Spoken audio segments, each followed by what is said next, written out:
안녕하십니까. 반갑습니다. 오늘은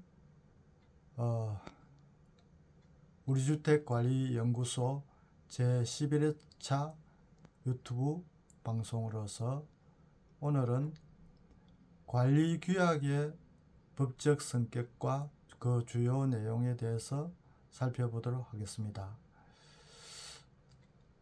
올해 여름은 유독 폭염을 기세가 등등 하였는데 요 며칠 사이에 입추가 지나고 나니까 날씨가 갑자기 선선하여 가을 문턱에 도달한 것 같습니다.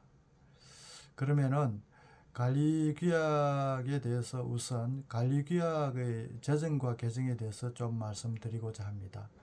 관리규약의 제정은 사실 입주자분들이 입주하기 전에 아파트에 처음 분양을 했을 때 건설사업 주체가 관리규약을 제정하여 입주 예정자들에게 제안을 하여 그 입주 예정자들의 과반수 이상이 입주하였을 때 그 입주 예정자들의 과반수 이상 서면 동의를 받아서 관리규약을 확정을 하고 건설사업 주체가 공포하여 시행하고 있습니다. 그리고 입주 예정자들이 입주를 많이 하여 관리가 이관되면은 그때 비로소 입주자 대표회의를 구성하고 입주자 등이 자율적으로 그 관리규약을 이제 개정하여 그렇게 사용하고 있습니다. 이 관리규약은 어떤 성격이 있느냐 하면은 이 관리규약은 우리가 보통 그 규범으로 정하고 있는 법령과는 조금 다릅니다. 법령은 우리 국민이라면은 누구든지 다 지켜야 되는 구속력이 있는 그런 규범이 되겠지만은 이 관리규약은 해당 단지에 입주해 계시는 입주자 및 사용자에 대해서만 법적 구속력을 가지는 그런 자치 규범이 되겠습니다.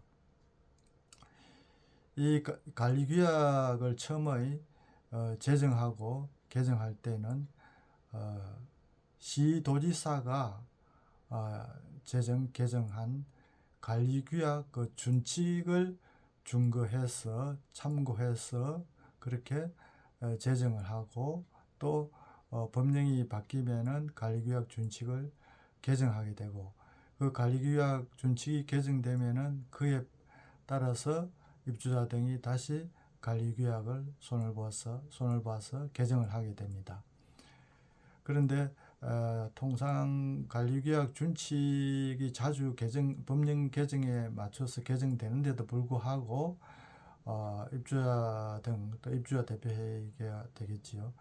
좀 소홀히 하여 관리규약 내용이 준칙이나 법령에 따라가지 못하는 경우가 있습니다. 이런 경우에 그러면은 관리규약의 효력이 어떻게 되느냐 하면은 관리규약은 원칙적으로 준칙을 참조하여 개정해서 사용한다고 되어 있기 때문에 준칙을 위반하였다 하여 그 준칙이 강행 규정이 아니라면은 관리규약의 효력과는 상관이 없습니다. 다만 준칙 중에서도 강행 규정은 관리규약에 반영하지 않았을 때는 그 관리규약은 위반되는 부분에 대해서는 효력이 없는 것이 되겠고 법령의 개정사와 다르게 관리규약이 되어 있는 경우에는 그 법령이 강행 규정이라면 그 강행 규정에 위반한 경우에도 효력이 없는 것이 되겠습니다.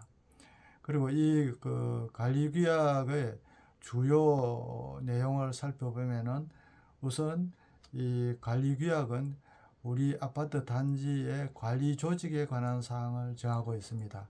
관리 조직이라고 하면은 관리 주체를 비롯해서 입주자 대표회의, 선거관리위원회 이와 같은 사항에 대해서 구체적으로 어떻게 한다는 것을 내용을 담고 있습니다. 그리고 두 번째로는 우리 아파트에서 가장 중요한 일 중에 하나인 관리비와 관련된 내용, 관리비의 징수, 납부, 그리고 장기 수선 충당금의 징수, 납부, 그리고 이제 저희들 소위 잡수입이라 하는 쓰레기 폐기물 수입이라든지 이런 잡수입에 대한 사용에 관한 사항 이런 것을 담고 있습니다.